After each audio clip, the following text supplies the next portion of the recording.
আকৌ জুবিন গাৰ্গক লৈ ৰাজনীতি কংগ্ৰেছৰ সৈতে মিত্ৰতা চূড়ান্ত হোৱাৰ পিছত আকৌ গাঁতৰ পৰা ওলাল অসম জাতীয় পৰিষদ জুবিনক নিৰ্বাচনৰ আহিলা হিচাপে লৈ অসম জাতীয় পৰিষদৰ গণহত্যাগ্ৰহ জুবিনৰ ন্যায়ৰ ফাষ্ট ট্ৰেক আদালত বিচাৰি প্ৰতিবাদ লুৰিণজ্যোতি ৰাজেন গুহাৰ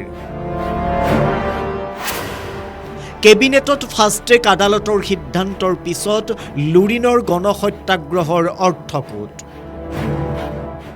জুবিন প্ৰসংগক একাষৰীয়া কৰি যোৱা প্ৰায় 2 মাহ কংগ্ৰেছৰ লগত আসন বুজাবুজিতে লাগি থাকিল লুৰিণজ্যোতি গগৈৰ অসম জাতীয় পৰিষদ এতিয়া আসন বুজাবুজি হোৱাৰ পাছতে মনত পৰিল জুবিন গাৰ্গলৈ জুবিন গাৰ্গৰ নাম লৈ নিৰ্বাচনী বৈতৰণি পাৰ হ'ব খোজা লুৰিণজ্যোতি গগৈয়ে ফাষ্ট ট্ৰেক আদালতৰ দাবীত গণহত্যাগ্ৰহ আৰম্ভ কৰিলে সচলত আৰম্ভ কৰিলে গণহত্যাগ্ৰহ কালি ৰাজ্যিক কেবিনেটত ফাষ্ট ট্ৰেক আদালতৰ সিদ্ধান্তৰ কথা সদৰি কৰিছিল মুখ্যমন্ত্ৰী ডক্টৰ হিমন্ত বিশ্ব শৰ্মাই মুখ্যমন্ত্ৰীয়ে কৈছিল যে জুবিনৰ পৰিয়ালে যি ধৰণে এই ন্যায় প্ৰক্ৰিয়াটো বিচাৰে সেই ধৰণে চৰকাৰো আগবাঢ়িব ভাৰতীয়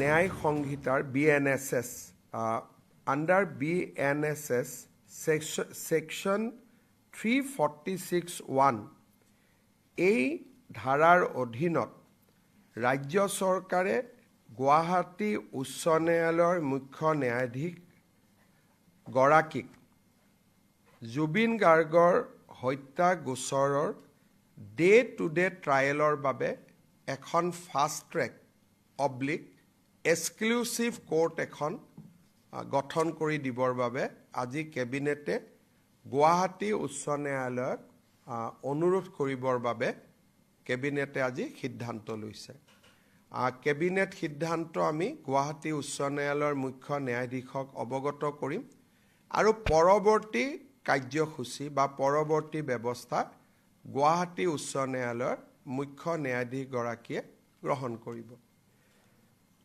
এটা আমি ইয়াত নিশ্চিতভাৱে উল্লেখ কৰিম যে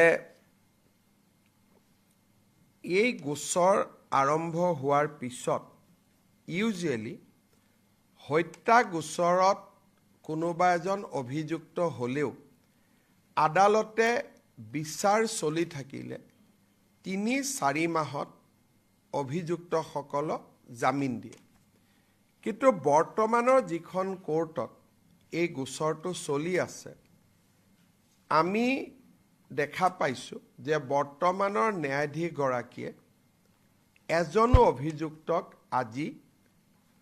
আজিলৈকে বেল দিয়া নাই সেই কাৰণে চৰকাৰৰ ধাৰণা আছিল যে বৰ্তমানৰ ন্যায়াধীশ গৰাকীৰ হাততে গোচৰটো থাকিলে ন্যায়ৰ প্ৰক্ৰিয়া নিশ্চিতভাৱে সুৰক্ষিত হ'লহেঁতেন কিন্তু আগতে আমি এটা কথা ঘোষণা কৰি থৈছিলোঁ যে এই গোটেই ঘটনাৰ ক্ষেত্ৰত পৰিয়ালে যি বিচাৰে আমি তাকেই কৰিম যিহেতু পৰিয়ালে ৰাজহুৱাভাৱে ফাষ্ট ট্ৰেক বা এক্সক্লুচিভ কোৰ্টৰ কথা কৈছে সেইকাৰণে আমাৰ মতামতক আমি দূৰত ৰাখি আমি এই ঘটনাটোক বা এই বিচাৰ প্ৰক্ৰিয়াক ফাষ্ট ট্ৰেক কোৰ্টত বা এক্সক্লুচিভ কোৰ্টত আমি দিবৰ বাবে সিদ্ধান্ত গ্ৰহণ কৰিছোঁ গুৱাহাটী উচ্চ ন্যায়ালয়ে এজন ন্যায়াধীশ দিব গুৱাহাটী উচ্চ ন্যায়ালয়ে গাইডলাইন নিৰ্মাণ কৰিব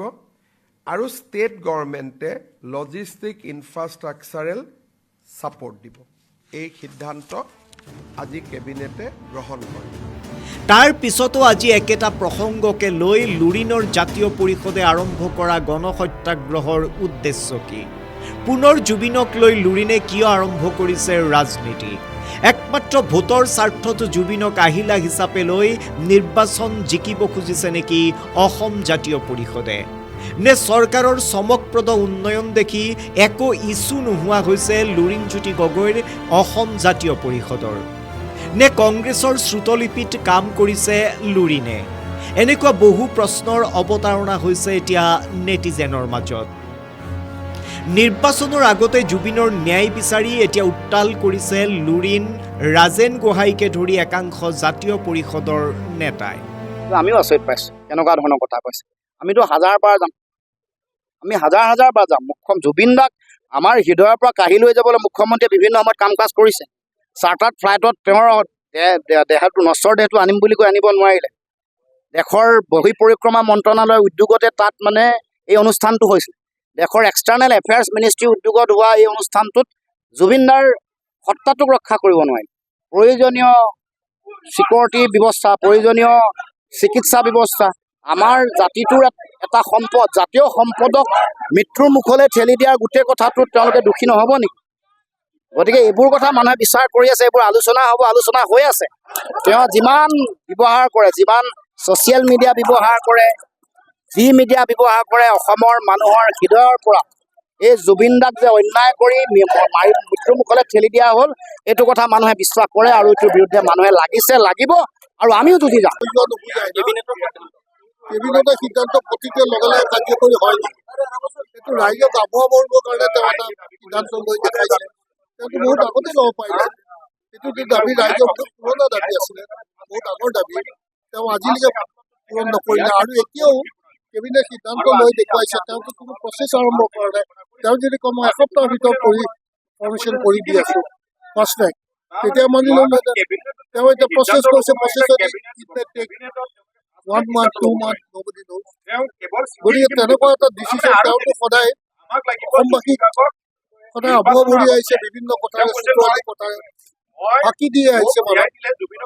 এতিয়া চব কথাতেতো তেওঁ এনেকুৱা ধৰণে কথাই কৈ পেলাই মানুহক বিভ্ৰান্তি কৰিব খোজে। গতিকে তেওঁৰ সেই চব কথাত আমি ভুল নাযাওঁ। তেওঁ যদি কৰিছে এসপ্তাহৰ ভিতৰত কৰি দেখাওক, দৰকাৰ হ'লে ইলেকশ্যন পিছুৱাই দিয়ক, কম যে এমাহৰ ভিতৰত মই ফাৰ্ষ্ট ট্ৰেক কোৰ্টৰ ৰিজাল্ট আনি দিম। তেনেকৈ ক'ব লাগিব বা কৰিব লাগিব হাতে কাম।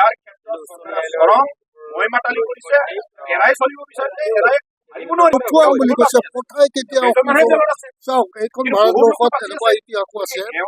ইয়াকো 24 ঘণ্টাৰ ভিতৰত মানে ৰাতি 2টা বজাত বহি 5টা বজালৈকে তেওঁ ফাঁচি দিয়া ইতিহাস আছে। আৰু বিহাৰতো জিলাত তাতো 24 ঘণ্টাৰ ভিতৰত ফাৰ্ষ্ট ট্ৰেক কোৰ্টত তেওঁ জাজমেণ্ট দিয়া ইতিহাস আছে। আমাৰ ইয়াতো কৰোঁ বুলি ক'লে 15 দিন ডিষ্ট্ৰিক্টতো কৰিব পাৰে। যেনেকৈ চব ৰেডি আছে, তেওঁ কিয় কৰা নাই? তেওঁ কিয় কৰিব খোজা নাই? ইমান এটা ৰাইজৰ দাবী তেওঁ আওকাণ কৰি পেলাই আজি ইটো কৰিছে, আজি সিটো কৰিছে। আচল মানে মেইন পইণ্টটো তেওঁ যোৱা নাই, মেইন ডিমাণ্ডটো তেওঁ এবাৰো আগবাঢ়ি যোৱা নাই বা এবাৰো সিদ্ধান্ত দিয়া নাই। কিন্তু গৰাকী মহিলা ইমান চব কথাটো ডেফিনেটলি কৈছে, মই ক'লো নেকি তেওঁ তেনেকেই মানুহক মানে ফুচুলাই, তেনেকুৱা কথাৰে ফুচুলাই। আজি নাই প্ৰতিক্ৰিয়া আদৰণি জনাইছে, কিন্তু মই ক'লো নেকি আজি আকৌ কোনোবাইতো কৈছে 6 জনগোষ্ঠীক ক'লে যে আমি তোমালোকক জনজাতিকৰণ দিম, কিবা প্লেইনছত দিব পাৰি নাই কিবা ক'লে। তাৰ পৰাতো কোনোবা এটা সংগঠনেতো ক'লে ছাপৰ্টত, তেওঁতো সেইচবে বিচাৰি ফুৰে। এতিয়া গৰিমা শইকীয়া ডাঙৰীয়া দিব, তাইও তেওঁ হয়তো আজি কৈছে, শুনিছে, ভাল পায়। তেওঁতো গোটেই কথা চব তেওঁ ইমান গভীৰভাৱে ভাবিব পৰা নাই। কিন্তু আমি ৰাজনৈতিক সংগঠন হিচাপে আমাৰ এইটো দায়িত্ব আৰু কৰ্তব্য যে জুবিন গাৰ্গক ন্যায় দিব লাগে আৰু চৰকাৰে ন্যায় দিয়াটো বিচাৰো আৰু সেইটো আমি দাবী ৰাখিম। নাই ৰাজনীতিকৰণ, কিয় ৰাজনীতিকৰণ? আৰে ইমান এটা ডাঙৰ হত্যাকাণ্ড, এজন ইমান জনপ্ৰিয় ব্যক্তিক হত্যা হৈছে বুলি তেওঁৱে কৈছে। তাৰপাছত তেওঁ যদি গাত দিব খোজে, আবুল তাবুল কৈ পেলাই, আমিতো দেখিছো তেওঁ জুমনি আমাৰ অৱস্থা কি হ'ল, চবতো তেওঁৰ হাততে হৈছে ন এইবিলাক। গতিকে সেইজন মানুহক আমি কেনেকৈ বিশ্বাস কৰিম? কি বুলি বিশ্বাস কৰিম কওকচোন? অসমৰ ৰাইজে কোনটো কথাত তেওঁ বিশ্বাস কৰিব পাৰে? গতিকে আপুনি ক'লে মই মানি নল'ম না, গৰিমা শইকীয়া ডাঙৰীয়ানে ক'লেও আমি মানি নল'ম না। তেওঁ গৰিমা শইকীয়াৰ ব্যক্তিগত সম্পত্তি বুলি আমি নকওঁ, তেওঁ এটা ৰাজহুৱা সম্পত্তি। গতিকে তেওঁ ন্যায় পোৱাটো আমি বিচাৰোঁ, আমাক লাগিব। সেইটো আজি এইটো বিচাৰ্য বিষয় নহয়, সেইটো